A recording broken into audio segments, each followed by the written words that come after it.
La bienvenida para todos, queridos amigos. Estamos comenzando una nueva edición de Hermandad Spurs.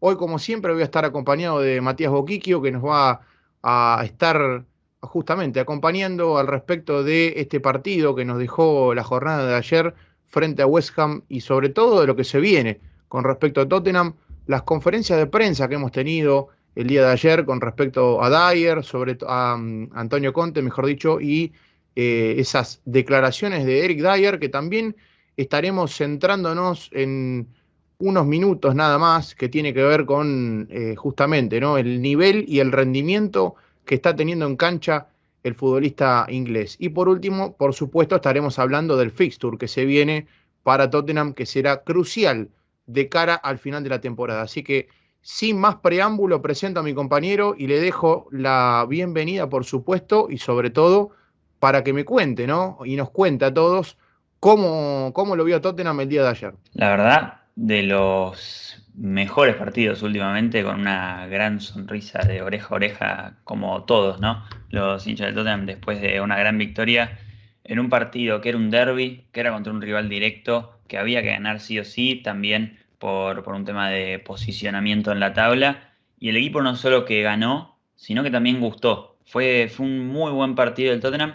Pero a veces hablábamos de muy buenos partidos de Tottenham porque se defendía muy bien, porque no dejaba ningún espacio para que el rival se mueva en ataque y era muy efectivo a la contra. Hoy fue muy distinto. Hoy el Tottenham jugó lindo, aparte de jugar bien, lo movió de lado a lado al West Ham, tuvo esa batalla de mediocampo que se hablaba de Ray Susek contra Javier Bentancur, la ganó con amplia diferencia y me parece que eso es una de las grandes cosas por las que el Tottenham termina ganando de esta manera este partido que, como decíamos, era crucial.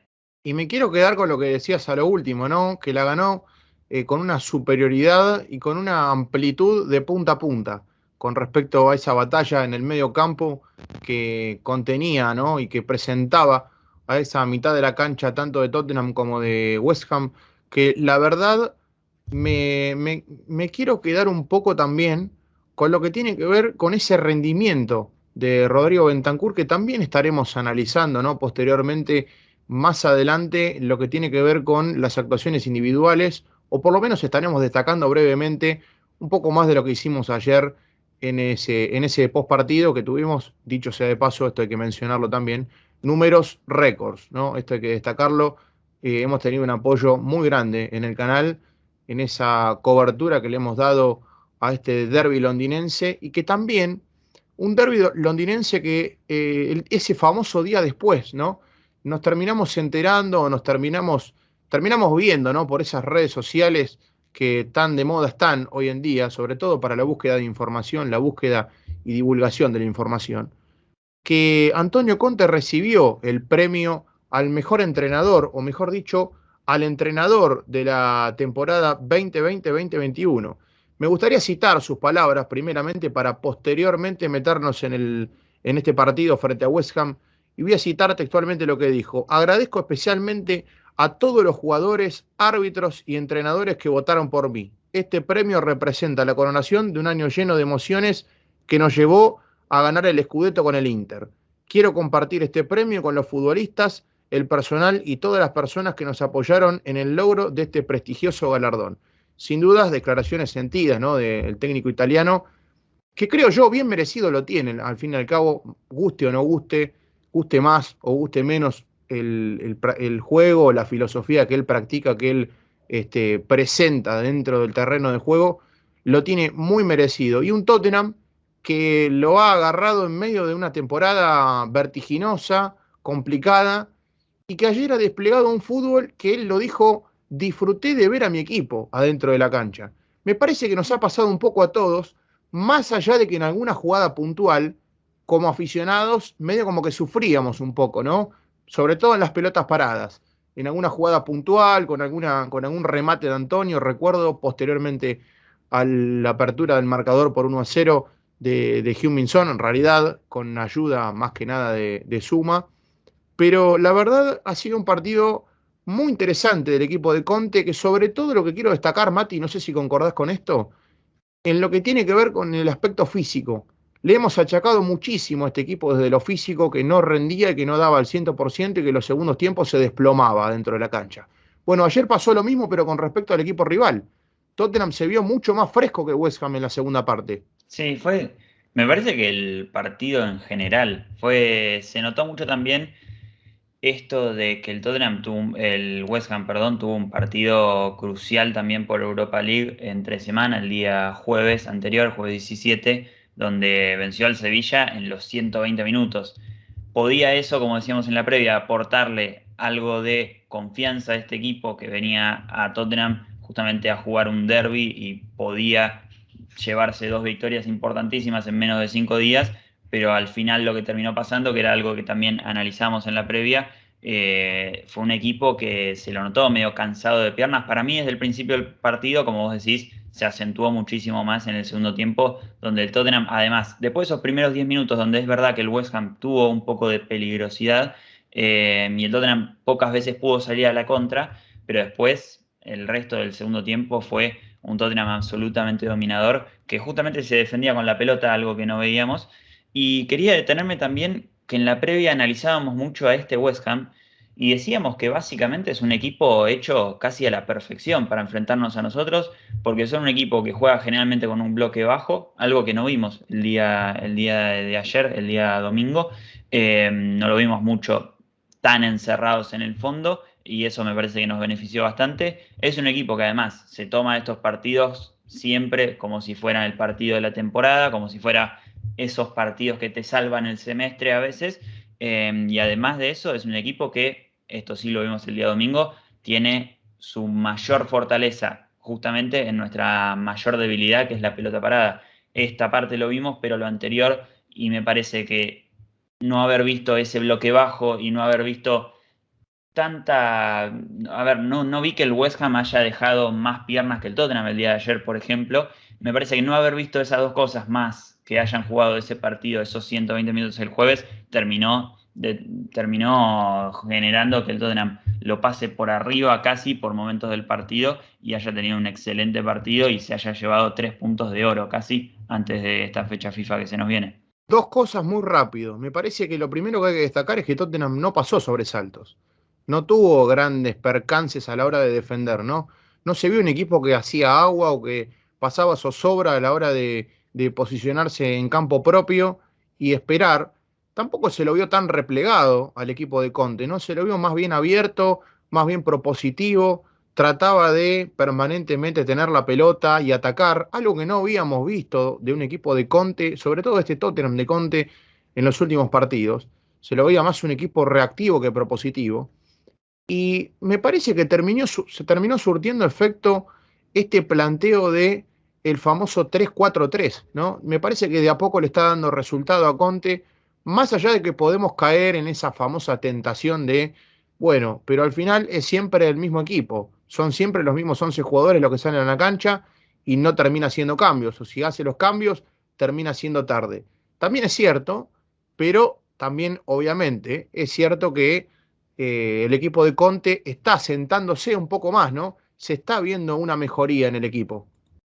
Y me parece que vamos a ver un gran cambio en esto que decide que haya un 11 tan definido cuando vuelva Oliver Skip, que justamente, según dijo Antonio Conte en la conferencia previa a este partido, a este último partido contra el West Ham, supuestamente estaría en condiciones para volver contra el Newcastle, pero al haber estado en un tan gran nivel Bentancur y Højbjerg, me parece que no tiene sentido arriesgarlo desde el principio del partido. Lo que sí nos va a aportar ahora es tener esa opción del banco, que no teníamos últimamente grandes opciones desde el banco, más que Lucas Moura y Berwin, pero justamente tenías que sacar esa discusión que tanto teníamos si sacar o no a Heung-min Son, o tenías que sacar a Kulusevski, que es generalmente lo que terminaba pasando, un jugador que viene teniendo un rendimiento que ya vamos a estar ahondando más adelante, pero casi rozando la excelencia.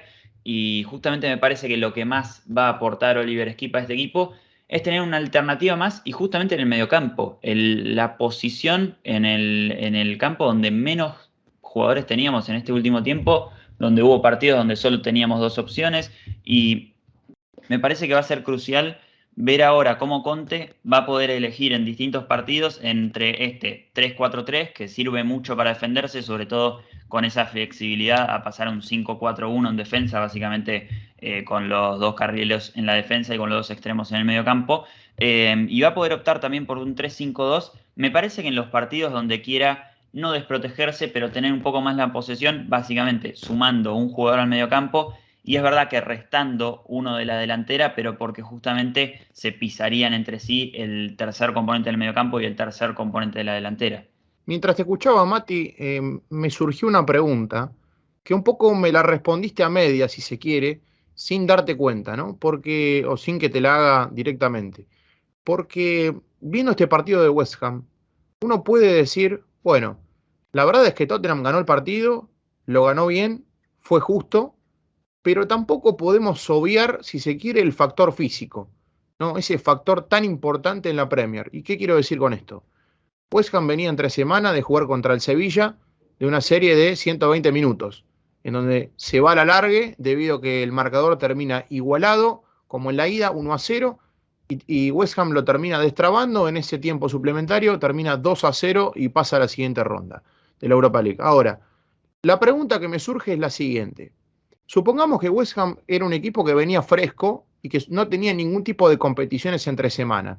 Digo West Ham como puede ser cualquier otro equipo que tenga una filosofía o que practique un juego similar al que practica West Ham. La pregunta es, ¿plantearías un 3-4-3 contra esta clase de equipos o te arriesgarías un poco más para jugar con un 3-5-2? A ver, yo personalmente diría que si fuera por formación el 3-5-2 es el que más me convence, pero tendría que sacar a Kulusevski. Y eso es lo que más me hace dudar más que nada. No sé si tanto lo táctico, me parece que desde lo táctico está bastante claro que si tuvieras el equipo rival metido atrás, es más fácil entrarle con este 3-5-2 y lo hemos visto, por ejemplo, en el partido que citamos siempre, en ese partido contra el Leicester, que se gana en el último minuto, pero realmente había sido de los mejores partidos del Tottenham, de Antonio Conte, sobre todo en ofensiva, como decíamos. Y llevando lo que vos hablabas del cansancio, me parece que no solo fue el cansancio lo que jugó en este partido, sino que también lo que jugó mucho fue que a ellos se les notó que la presión no estaba del todo aceitada, que había errores en defensa que no eran de cansancio, sino eran un poco más tácticos y espacios.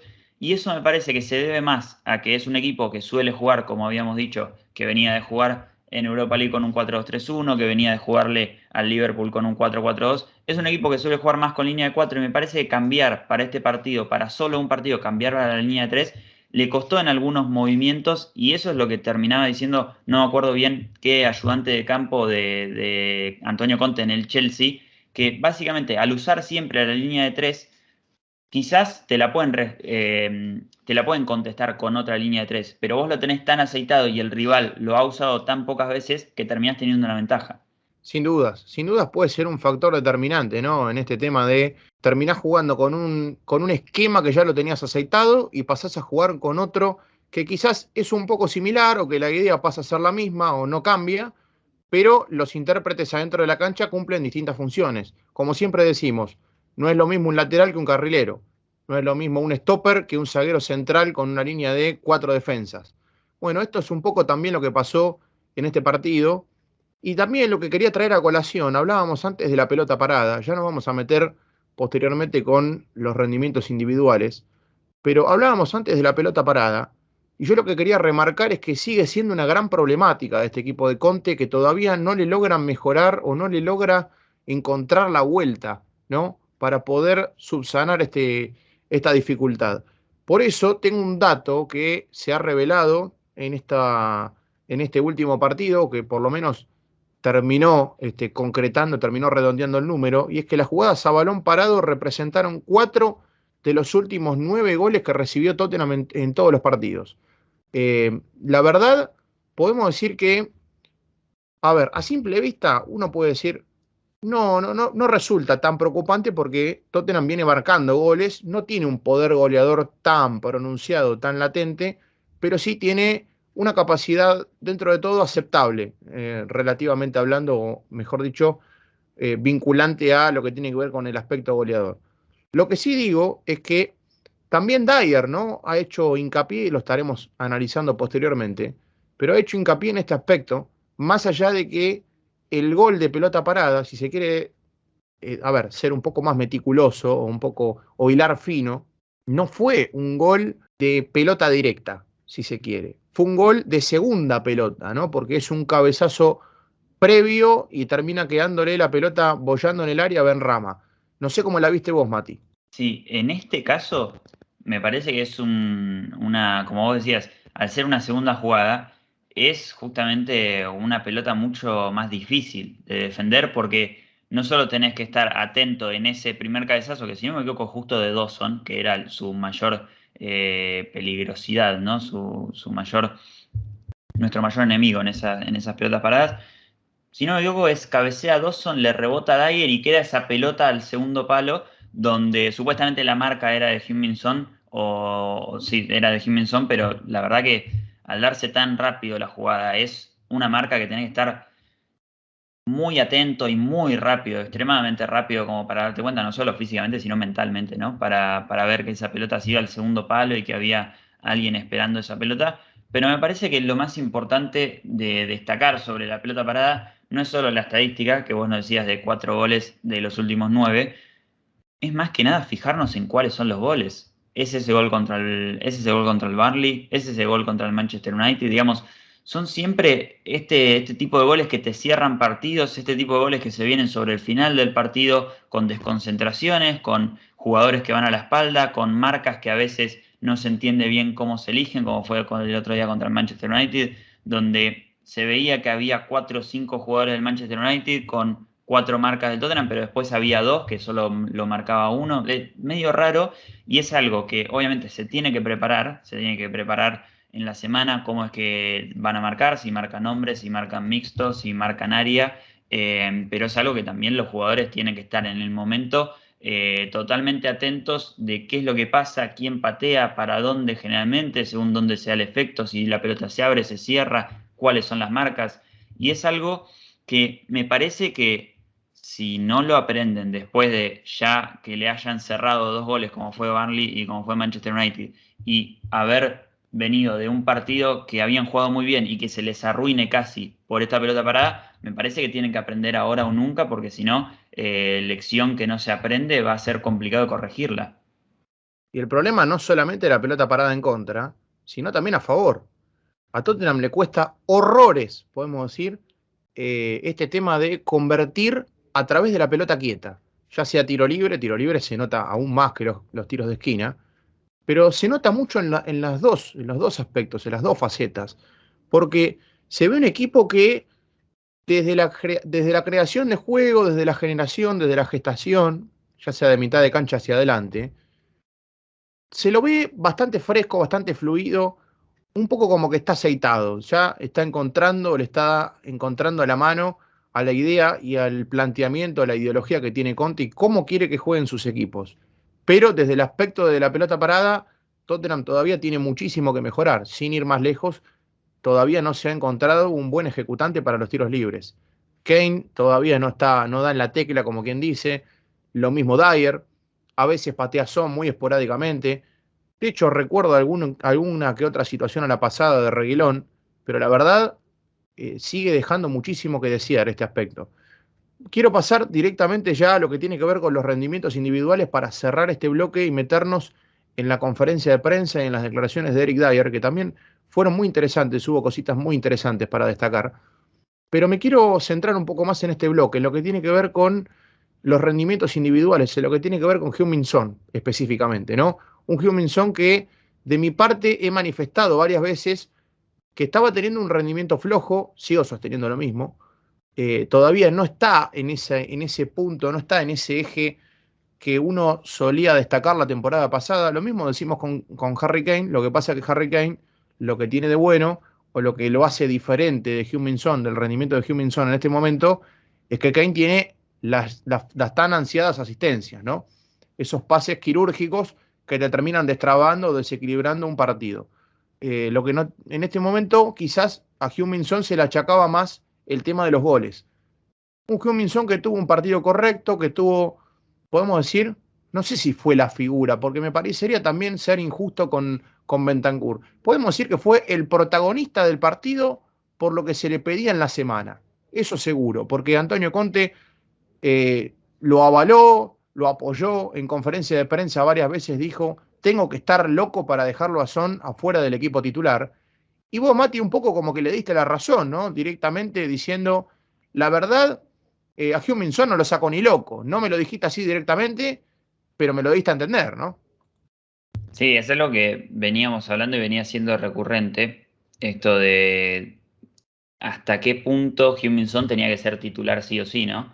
Y es algo que yo manifestaba, ¿no? Que en mi opinión es un jugador que no lo puedes sacar nunca porque es un jugador tan determinante, que tiene tantos de esos momentos importantes, que siempre le tenés que dar el beneficio de la duda de si capaz, no sé, últimos 10 minutos en un partido que está empatado, te puede meter un bombazo de afuera, te puede meter un pique al espacio en una desconcentración del rival. Y es algo que sucede en este partido, en esa, como bien decías, una asistencia medio rara, porque no lo vemos a Harry Kane asistir de cabeza, pero muy buena también. Y en el gol anterior también, el segundo gol también es una muy buena asistencia, la que le da el 10-7, pero como decíamos, a ver, no sé si fue la figura del partido, como si fue el protagonista sin lugar a dudas, porque no es que mete los 3 goles, pero por lo menos en el primero tiene incidencia absoluta y los 2 segundos son de su autoría. Pero me parece que lo que no hace que sea la figura del partido, o por lo menos quizás la figura podría ser, pero que no sea el que haya tenido el mejor rendimiento ayer, en mi parecer, y me parece, como decías vos, en tu parecer también, por fuera de esos 2 goles, todavía no se vio al mejor Heung-min Son. Como decía, me parece que bastante de esto se ve más agigantado, esto de un rendimiento capaz a veces flojo por la posición en la que juega, que a mí me parece muchas veces que recibe con mucha presión y en lugares donde él no debería estar recibiendo, quizás un mediocampista lo debería estar haciendo, pero bueno, el sistema y el esquema que se utiliza así lo pide. Y si nos centramos en lo que fue quizás la actitud de Heung-min Son, sí lo vi como una actitud de que iba a meter 3 goles en este partido, 2, 3 goles, porque se lo vio más confiado que en los últimos partidos. A veces erraba, a veces no, pero se lo vio a veces en vez de pasar para atrás, a veces seguir intentando ir un poco más hacia adelante o abrir hacia los costados en, quizás en otros casos. Pero me parece que lo vimos mejor desde la confianza, mejor de cara al arco y en lo que es afuera del área también un poco mejor, pero todavía falta más por mejorar. Lo que sí, destacar que justamente me parece que a vos te habrá pasado lo mismo sobre los primeros minutos del partido, cuando el partido todavía no había descontado el West Ham. Se da una situación donde, si no me equivoco, es Kulusevski que le mete un pase, un centro atrás, o no me acuerdo bien quién es el que le mete un centro atrás, y él entre el punto de penal y el área chica, medio cayéndose hacia su izquierda, mete una especie de volea con la derecha, una pelota que iba al arco sí o sí, pero termina pegando en el palo y se va afuera. Y es en esos momentos donde te decantás entre hay algo espiritual del destino que no está queriendo que la pelota entre, o bueno, si querés ser más específico, definió un centímetro mal y se le fue la pelota y pegó en el palo y se fue afuera. La famosa frase de tiene el arco cerrado, ¿no? O le corrieron el arco. La verdad, sí, cuando vi esa jugada puntual dije, bueno, hoy tampoco es el día de Heung-min Son, ¿cuándo será? ¿No? Y después se terminó destapando con una participación en el primer gol, porque no fue gol de Son, sino fue de Suma, y con un segundo gol que más allá de que tuvo un desvío previo, fue un tiro imposible de atajar para el arquero Fabianski. También me quiero centrar en Kulusevski, porque hemos hablado muchísimo de Højbjerg, hemos hablado muchísimo de Bentancur en el directo post partido. Pero me quiero centrar en Kulusevski, un jugador que llegó y que en 6 7 partidos ya se ganó el apoyo de la gente. Fue increíble la trascendencia y la incidencia que tuvo en el equipo, el impacto tan positivo que tuvo a la hora de desempeñarse dentro de la cancha y también del apoyo de Conte, ¿no? Porque recordemos que el técnico italiano no es un gran admirador de traer jugadores jóvenes, es más de la idea de traerme jugadores experimentados. Y Kulusevski está jugando como un jugador joven, pero con experiencia de un futbolista de 25, 26 años, si se quiere, y tan solo tiene 22. Él lo ha remarcado varias veces, esto de la edad, y que juega con un desparpajo y con un atrevimiento muy, pero muy positivo. Quería saber cómo lo viste vos adentro de la cancha, si te pareció que en algún momento podría haber cambiado de posición o se lo podría haber probado en otro puesto, como por ejemplo puede ser el famoso carrilero, para darle descanso a Doherty. Eh, por eso quería trasladarte este interrogante y a ver qué es lo que me podías contar o manifestar al respecto, ¿no? Sí, a ver, me parece que en el partido de ayer, del domingo, lo que más podemos destacar es que se animó un poco más a usar la derecha dentro de todo, aunque sigue siendo un jugador de esos zurdos cerrados, como se le dice, que con la derecha la usa para caminar, para correr y poco más, pero lo vimos patear de afuera del área con derecha cuando en realidad me parece que no hubiese sido la mejor decisión tomada esa, sino abrir la pelota a un costado, pero bueno, vale el intento. Si no me equivoco, llega en algún momento a línea de fondo y tira también un centro con derecha, algún recuerdo vago tengo. Pero me gustaría centrarme más en general, no solo en este partido, un jugador que, hablábamos, tiene una cualidad que pocas veces se ven en un jugador de su posición en un extremo derecho, que usa el físico y tiene un físico de número 9. Me parece, después de Harry Kane, el jugador que mejor cubre la pelota. Aparte tiene una cualidad de casi de futsal, de cómo pisa la pelota, de cómo la amasa, ¿no? Se diría acá en Argentina por lo menos, o rioplatense también en Uruguay, algo que también hace muy bien Rodrigo Bentancur en muchas ocasiones. Y es un jugador que si sumás esas dos, tres cosas de que sea zurdo y tenga una buena zurda, de que pise bien la pelota, de que tenga un físico casi de número 9 y que pueda usarlo tan bien, es algo que pocas veces se ve y aparte es un jugador que tiene recorrido hacia atrás y hacia adelante. Es un jugador muy, muy peculiar, así como decíamos, así como Bentancur en su posición también es un jugador que tiene características realmente confusas de definir, pero que son y marcan la diferencia, que bueno, supongo que después vamos a estar hablando. Pero como decías, es un jugador que no me parece para un 3-4-3 usarlo de carrilero, pero si hablábamos de un 3-5-2 donde tengas tres mediocampistas, donde tengas solo dos referencias en ataque, quizás viendo lo bajo que está haciendo últimamente en el nivel de Reguilón, viendo que Doherty quizás se podría incluir por la banda izquierda, o quizás Señón cuando regrese, no sé si sería una locura plantear un 3-5-2 donde tengas a Kulusevski por el lado derecho. Habría que ver bien cómo se reorganiza ese equipo en defensa, cómo se reorganiza quizás en el retroceso, pero justamente eso no preocupa tanto porque sería para utilizarlo en los partidos donde no vas a estar tanto tiempo metido atrás, sino vas a intentar tener un poco más la posesión. Y es algo que me parece que tenemos que ir planteando porque, justamente hablando de Kulusevski, por el lado derecho se da de que Kulusevski es el que usa la banda y Doherty corta hacia adentro. Por el lado izquierdo se da al revés. Reguilón y Sessegnon son jugadores que van por la banda y es el que queda más centrado generalmente. Me parece que hay que tener en cuenta esas cosas de que Kulusevski use tanto la banda. Quizás de carrilero no le va tan mal como le iría mal, supongo que a Heung-min Son en tal caso y a Lucas Moura, por ejemplo, también. Sin dudas, sin dudas. A ver, de hecho se lo ha probado de carrilero, recuerdo en aquel partido frente a Barley, en donde Antonio Conte dijo, tiro toda la carne al asador, ¿no? Prácticamente carrilero entre comillas, ¿no? Porque terminó jugando como otro extremo más. La verdad es que quedé un poco sorprendido con, no sé si sorprendido es la palabra, pero algo similar, con las declaraciones de Antonio Conte post partido, ¿no? Este encuentro frente a West Ham reveló que el técnico italiano nuevamente sigue metiendo presión a sus jugadores y que les dice, muchachos, no se relajen porque todavía queda mucho camino y todavía nada se ha logrado, más allá de que se ganó un derby, se ganó un partido importantísimo y se cortó una racha de victoria, derrota, que era lo que veníamos criticando y achacando permanentemente. Pero me quiero quedar con estas declaraciones, sobre todo quiero citar la primera parte de su conferencia de prensa en donde dice que cada partido tiene que ser como una final de copa y nos quedan 9 encuentros.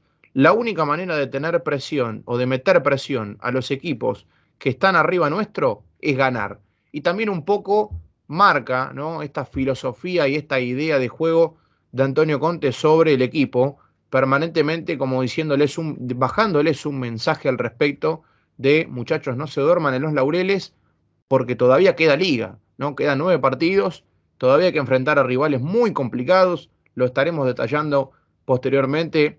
El mes de abril será, creo que yo, un mes clave, un mes filtro para Tottenham, porque representa, digamos, el 50%, si se le quiere poner un número, si se lo quiere palpar o reflejar en una imagen clara, representa el 50%, ¿no? De los puntos más importantes que tiene Tottenham que pelear de cara al final de la temporada. Y lo otro que quiero destacar es que, a ver, se lo vio muy, pero muy positivo, si se quiere, con respecto a Scarlett. ¿Y por qué me dirás, o por qué me dirá la gente, qué tiene que ver Scarlett en todo esto? Le preguntaron sobre Heung-min Son y terminó respondiendo sobre Scarlett. Obviamente se terminó explayando y terminó, como decimos en el lenguaje coloquial, se dio una palmadita en la espalda, ¿no?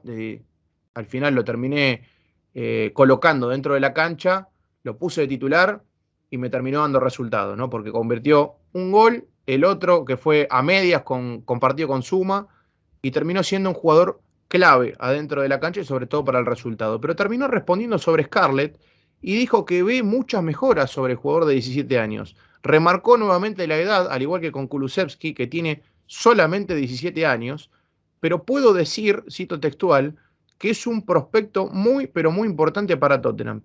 Tiene que tener paciencia y trabajar detrás de estos jugadores tan importantes y puedo decir que le veo un futuro brillante. La verdad, esto me recuerda un poco y me sorprende también porque no es muy común que Antonio Conte destaque tanto la figura de los jóvenes, pero me recuerda mucho también cuando Mourinho habló sobre Oliver Skip, que lo veía como un futuro capitán, ¿no? En aquel momento, cuando estaba en Tottenham y cuando Skip terminó yéndose a préstamo al Norwich para agarrar rodaje, para tener minutos. Y acá también pasa un poco lo mismo con Scarlett. ¿Quién les diga que a futuro termina yéndose a préstamo para agarrar rodaje y termina volviendo como esa, no como una promesa, sino como un jugador ya más formado, más armado para jugar en Premier y para ganarse un puesto?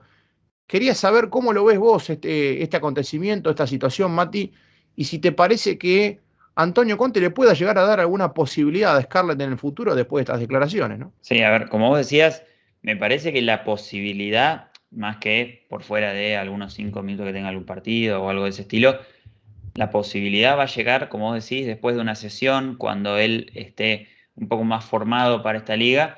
No descarto que sea más de una sesión, lamentablemente, porque es un jugador, como vos decías, muy joven y capaz le cueste un poquito más adaptarse, porque recordemos que Skip seguía siendo joven, pero si no me equivoco, 2 años de diferencia son los que lo marcaban al Skip de ese momento con el Scarlett de ahora.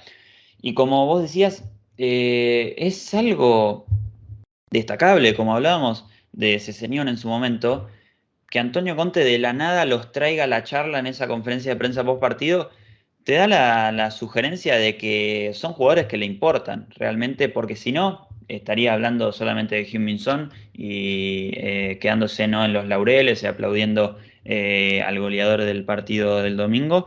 Pero realmente es destacable esto que decimos, ¿no? Siempre denota que hay una consideración, hay un plus siempre en la relación entrenador-jugador cuando ya le preguntan sobre una cosa y termina respondiendo por determinado jugador. Me parece muy importante y también es algo, son palabras muy similares dentro de todo que había tenido Mourinho antes de irse, sobre todo comienzos del año pasado, donde hablaba también de uno de los grandes prospectos como delantero en la liga, no me acuerdo si en el club o a nivel mundial, no me acuerdo bien cuál era la referencia que tomaba, pero la mayoría de los entrenadores, los dos que ha tenido, no recuerdo en uno de pronunciarse, pero los dos que ha tenido por un tiempo un poco más largo, han tenido muy buenas palabras de él. Y es un jugador que hemos visto poco, lo poco que hemos visto es que no es un delantero como quizás podría ser Troy Parrott en tal caso, que justamente Troy Parrott desde lo físico nos da esa impresión, pero las informaciones que nos llegan, porque realmente no es muy fácil ver partidos ¿no? de él, pero que es más un estilo Harry Kane, un delantero que se tira un poco más atrás, pero justamente Scarlett es otro tipo de delantero, no tiene tan físico, un físico como, bueno, como el de Harry Kane, por ejemplo, comparándolo, y es un jugador que se tira más sobre la banda izquierda, ¿no? Entonces podría ser ese extremo goleador como lo fue Heung-min Son en ese momento, obviamente con otro tipo de atributos, quizás un poco más robusto, no tan delgado como el Heung-min Son y no creo que tan veloz tampoco.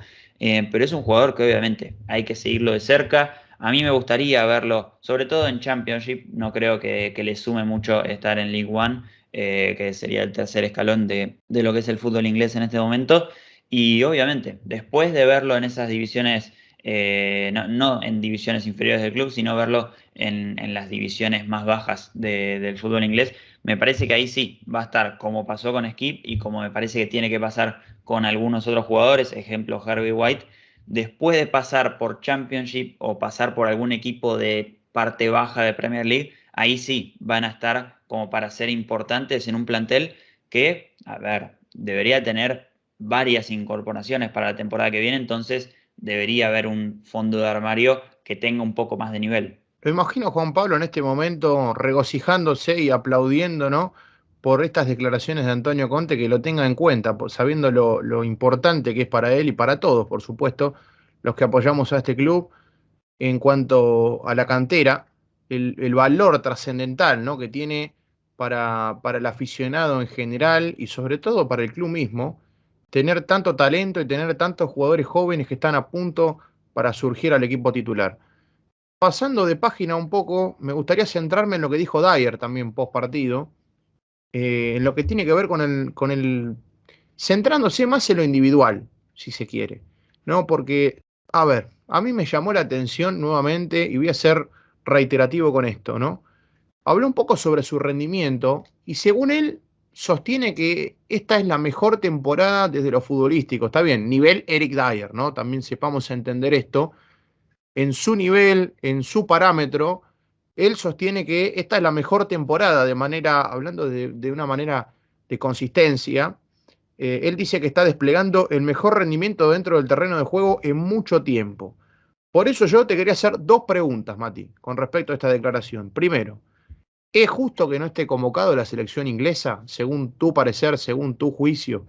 ¿Vos creés que tiene nivel de selección en este momento como, no sé si para ser titular, pero por lo menos para estar en la convocatoria? Porque recordemos que esto generó muchísimo revuelo en los medios de comunicación y también en la parcialidad británica. Y la segunda pregunta que te hago es, ¿por qué crees que Southgate no lo convocó? A ver, me parece que justamente para responder la primera tenemos que hablar primero de la segunda. Que me parece que es que justamente, a ver, no nos interesa mucho esto, ¿no? Pero la selección inglesa, justamente lo que busca el entrenador Southgate es tener un grupo armado, me parece, porque la verdad que no varía tanto entre convocatoria y convocatoria y siempre los jugadores importantes están convocados a pesar de sus rendimientos y hay pocas innovaciones en cada lista. Y me parece que como tardó en sacarlo en su momento a Eric Dyer cuando no tenía buenos rendimientos, como a veces también con Harry Winks sucedía, que capaz no sabíamos por qué estaban convocados y en Tottenham no jugaban de la mejor manera. Y ahora me parece que está pasando lo contrario. También pasa algo con Max Killman, jugador defensor de los Wolves, que ha tenido una excelente temporada y no es convocado tampoco, y es convocado Guehi como una alternativa, obviamente más hacia futuro, pero en su reemplazo quizás. Pero, a ver, me parece que algo que es algo que no nos importa mucho, nos importa más centrarnos en el nivel actual que está teniendo Eric Dyer, que justamente curioso, no sé si yo lo vi por Twitter en el partido, no me había percatado, pero en un momento del partido recibe un hombrazo de Antonio que viene en velocidad con lo potente que es físicamente y entre los árbitros ni el VAR no decidieron dejar pasar esa jugada como si no hubiese ocurrido absolutamente nada.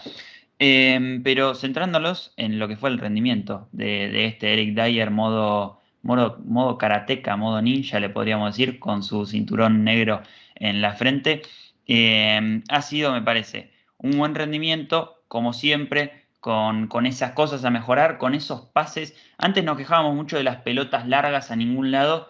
Ahora me parece que mejoramos ese aspecto.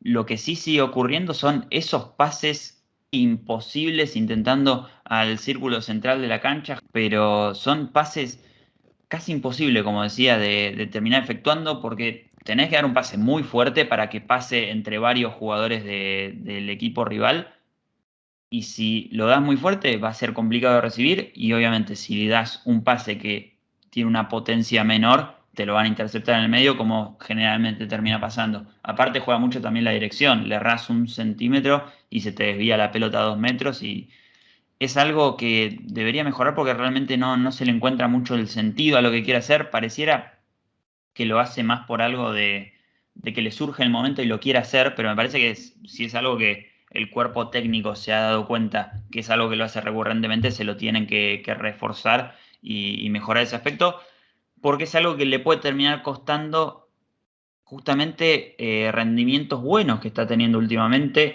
Es el líder de la defensa, ha quedado claro también ayer con un par de gritos entre esa línea de tres. Y me parece que es un jugador totalmente importante para este plantel, para este vestuario también. Y como decíamos en nuestro último directo, ha sido un jugador quizás a veces bastardeado, se podría decir, por la hinchada, que realmente con sus rendimientos no estaba para nada conforme, pero siempre fue un jugador que sentía el club, siempre fue un jugador que tenía casi la camiseta tatuada. Recordamos esos dichos que había tenido de que cuando se muera quería que sus cenizas queden en el estadio. Recordamos esa final contra el Manchester City donde él se queda en el campo choqueado después de esa derrota, afectándole tanto, ¿no? No poder haber conseguido ese título. Y me parece que es un jugador muy importante que tiene el Tottenham, de los más importantes que tiene, sobre todo fuera de la cancha.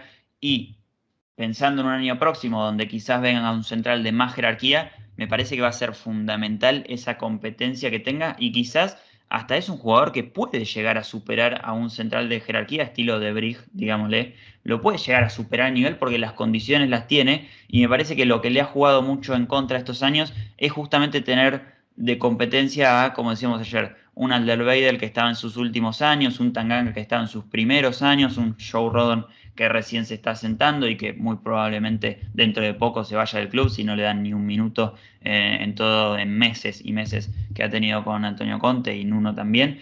Entonces, me parece que haber tenido una competencia tan floja durante estos últimos años le ha jugado en contra y quizás tener una competencia acorde o hasta mejor, muy probablemente mejor que él en los años siguientes, le juegue a favor. Esperemos que termine mejorando esos factores de Dyer que terminan siendo una gran dificultad, un problema que Tottenham puede tranquilamente superar, que no es algo incorregible o es algo muy grave, pero que de cara a un futuro te terminan esos detalles marcando, ¿no?, el rumbo de la temporada. Me quiero centrar brevemente en el fixture, ya estamos por cerrar esta edición por hoy. Me quiero centrar en el fixture que tiene que ver con los próximos partidos de Tottenham. Vamos a pasar a detallar uno por uno lo que tiene que ver con el primero, el partido del 3 de abril, que Tottenham va a enfrentar a Newcastle de local. Partido clave. Todos estos que estamos hablando van a ser claves para mi gusto de cara a lo que viene, ¿no? Segundo, se viene, en el segundo escalón se viene el día 9 de abril, o sea, tan solo 6 días, digamos, casi una semana de recuperación. Se viene Aston Villa, que es de visita. Un Aston Villa que viene de perder contra Arsenal en un partido clave también, de haber pasado lo contrario o de haberle por lo menos arrebatado un empate. En este momento estaríamos hablando de que Tottenham se encuentra a un punto, hablando hipotéticamente, ¿no? O en un famoso universo paralelo. El 16 de abril, Tottenham va a enfrentar a Brighton en casa, de local. El 23 de abril enfrenta a Brentford de visita. Y el día 30 de abril, o sea, cierra el mes, en donde tiene que enfrentar a Leicester de local. Así que tenemos un fixture de cara a lo que viene complicadísimo, en donde hay partidos que yo diría la totalidad de los partidos estos hay que ganarlos como para por lo menos pretender o aspirar a un hipotético cuarto puesto que otorgue esa clasificación a la próxima Champions. Y sobre todo, me parece que termina decretando, termina eh, inclinándose la balanza un poco para el futuro de Conte, qué es lo que va a pasar en los próximos meses, barra la última temporada, ¿no? Sí, y yo entiendo que no, que siempre quieras ser más cauteloso, que siempre quieras tener un poco de reticencia con postular a Tottenham como un candidato, pero realmente si vemos el fixture de ambos tres competidores por el puesto, porque me parece que West Ham, teniendo competencia europea y con el partido que perdió el domingo y con los 3 puntos que perdió el domingo, me parece que queda un poco más desplazado de esta pelea, teniendo en cuenta fixture de Arsenal, fixture de Tottenham, fixture de Manchester United. No te digo que el máximo candidato es el Tottenham, pero el que mejor fixture tiene sí es el Tottenham, porque como decías, son todos rivales de media tabla, quizás media tabla un poquito para arriba o media tabla y generalmente más para abajo, exceptuando, ¿no? Obviamente ese Liverpool de visita y ese derby que debemos contra el Arsenal. Pero si nos fijamos, Arsenal tiene una semana que va a ser terrible en abril, donde tiene el día 20 Chelsea de visitante, el día 23 sábado, que supongo que quizás sea también corrido al domingo en tal caso, pero fecha que todavía no está confirmada, contra el Manchester United de local, y el domingo siguiente, que sería el 1 de mayo, enfrenta al West Ham. Son 3 partidos consecutivos que, conociendo que el Arsenal es un equipo joven, pero conociendo que también tiene un buen rendimiento, depende de cuál de las facetas se le dé en estos 3 partidos. Si llegan a ganar todos o si llegan a perder todos, son 2 escenarios muy distintos que se plantean para este final de temporada. Obviamente, si ganan esos 3, me parece que el gran trabajo está hecho, y excepto que caigan en algún otro partido que no es de mayores exigencias, como puede ser Crystal Palace, Brighton, Southampton, Leeds, Newcastle y Everton, que son el resto que los quedan, además de nuestro derby, ¿no? que todavía resta definir. Me parece que si llegan a ganar esos 3 partidos, el gran trabajo ya está hecho, pero si lo llegan a perder, nos dan una oportunidad de oro para un equipo que, como decíamos, enfrenta en este orden: Newcastle, Aston Villa, Brighton, Brentford, Leicester, Liverpool, que es el único complicado, y cierra con Burnley y Norwich. A ver, entiendo que quiera ser más cauteloso, ¿no? Como decíamos, pero si una sensación nos generan los fixtures, es quizás algo más alentador, se podría decir, y es algo que curiosamente escuchaba y leía, que ciertos hinchas del Arsenal, obviamente no sabemos qué tanto representa esto a la hinchada del Arsenal, quizás hasta se animaban a dar como favorito al Tottenham por la pelea por el cuarto puesto, sabiendo los fixtures que se les vienen a cada uno de los dos. Ah, no, la verdad, yo entiendo que, Mati, a ver, uno se quiera quizás posicionar como candidato, como favorito, está perfecto. Cada uno tiene sus propios argumentos y es válido también posicionarlo a Tottenham como candidato. Yo en este momento no lo veo como candidato en lo absoluto, después de toda la temporada que ha tenido, con altibajos tan claros y tan pronunciados, sobre todo porque ha perdido partidos claves, ¿no? Y los partidos que le quedan ahora en adelante también son claves y son contra equipos de mitad de tabla para abajo. Y uno dice, pero ¿cómo puede ser? Si son contra equipos de mitad de tabla para abajo, es donde más seguridad te tiene que dar el equipo de ganar. Y justamente sucede lo contrario, ¿no? Es psicología inversa a lo que pasa con Tottenham. Gana los partidos imposibles o los partidos en donde no parece como, no figura como candidato, y pierde los partidos en donde pasa lo contrario, en donde se lo plantea como candidato, donde tanto que me hablan de las apuestas y que sea aquel partido frente a Boro, han hablado tanto de las apuestas.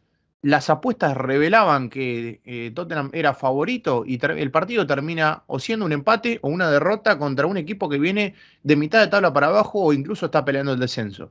Por eso digo, cautela, mesura, todavía no nos subamos a esa famosa conteneta de la que tanto se ha estado hablando, y más ahora, en este último tiempo, o la Conte Ball, como le dicen los británicos, porque me parece que es un poco, no sé si falta de cautela o apresurado, pero algo similar. Yo creo que Tottenham en este momento se encuentra en un momento de, o en una situación de, bueno, ver qué pasa, qué es lo que va a suceder de cara a lo que viene, de cara al futuro. Yo creo que al romper esta racha de victoria, derrota, ha conseguido algo muy importante, que es ganar un derby, vencer a un equipo que venía con una racha importante de partidos ganados, o que por lo menos, si no ganaba, no perdía tampoco, conseguía un empate, siempre sumaba algo. Tottenham termina rompiendo esa racha y termina posicionándose en un lugar, en esa quinta plaza, que parece muy esperanzadora, pero hay que ver también cómo regresa el equipo, que ese es el otro gran interrogante, cómo regresa el equipo luego del parón internacional, ¿no? Sí, totalmente. Y me parece que va a ser crucial Como hablábamos después de esa victoria de Manchester City, era el partido contra el Burnley, el partido más crucial después de una gran victoria, porque tenías básicamente que reforzar esos 3 puntos que había conseguido en Manchester. Esta vez va a ser distinto porque va a haber un tiempo de por medio como para relajar un poco. Justamente ese partido contra el Burnley se dio entre semana, después de ese fin de semana, entonces fue todo muy rápido. Me parece que además de que deberían aprender de esa lección, hay tiempo como para meditarlo. Y aparte de todo eso, justamente Burnley es de los partidos que tácticamente menos le gusta a Antonio Conte y a su equipo. Y era de visitante en un día lluvioso, en una noche lluviosa justamente, todavía peor. Y Newcastle va a ser un domingo, va a ser temprano, va a ser de local.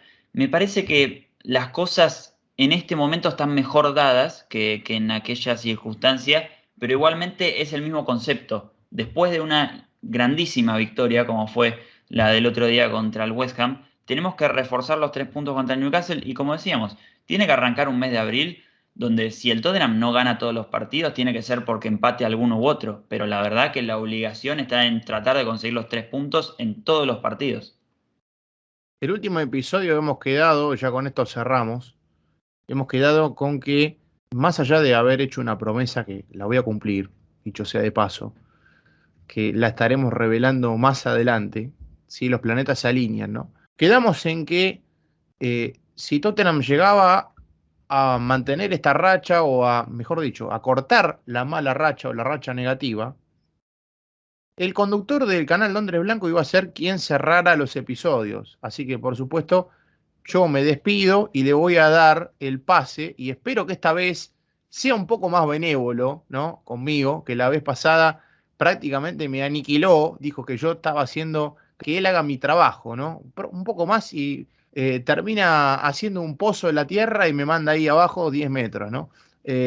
Así que le voy a dar el pase para que, por supuesto, termine cerrando esta edición por hoy que se nos ha pasado volando y que hemos disfrutado muchísimo. Así que nos estaremos reencontrando por mi parte la próxima semana o ya veremos cuándo, pero le voy a dar, por supuesto, el tramo final al conductor.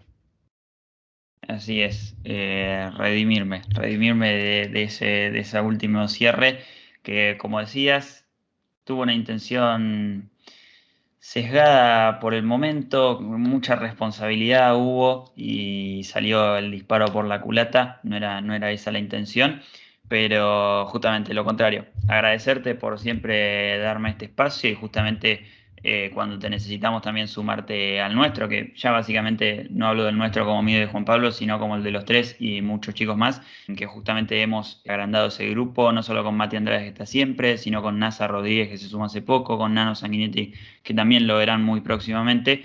Pero como siempre, recordarles a todos nuestros queridos oyentes que tienen la oportunidad de, si son de Buenos Aires, sobre todo de Argentina más en general, de sumarse a la peña de Spurs Buenos Aires, Spurs-Buenos Aires, tanto en Instagram como en Twitter. De esa manera se pueden contactar, si no hay un mail también de contacto que lo tendrán en las redes. Y pueden contactarse para sumarse después a un grupo de WhatsApp y ser parte de la peña de manera oficial, conseguir también su código y su carnet. Así que de nuevo agradecerles a todos y nos pueden seguir, como decíamos, por las redes sociales de Spurs Buenos Aires, tanto en Twitter como en Instagram y Spurs.análisis, que también volvimos al ruedo, no solo en Instagram, que obviamente ya en ruedo estaba, pero sobre todo a Twitter, que también va a estar en actividad nuevamente. Nos pueden seguir, pueden escuchar este podcast si lo están escuchando por Spotify, también tienen la alternativa de escucharlo por YouTube, donde lo mejor que pueden hacer es dejarnos un comentario, ¿no? Que es lo que más nos gusta recibir a ustedes sobre qué opinan de este episodio y obviamente del partido del domingo. Así que como siempre, agradecerles a todos y muchísimas gracias por escucharnos. Será hasta la próxima. Chau, chau.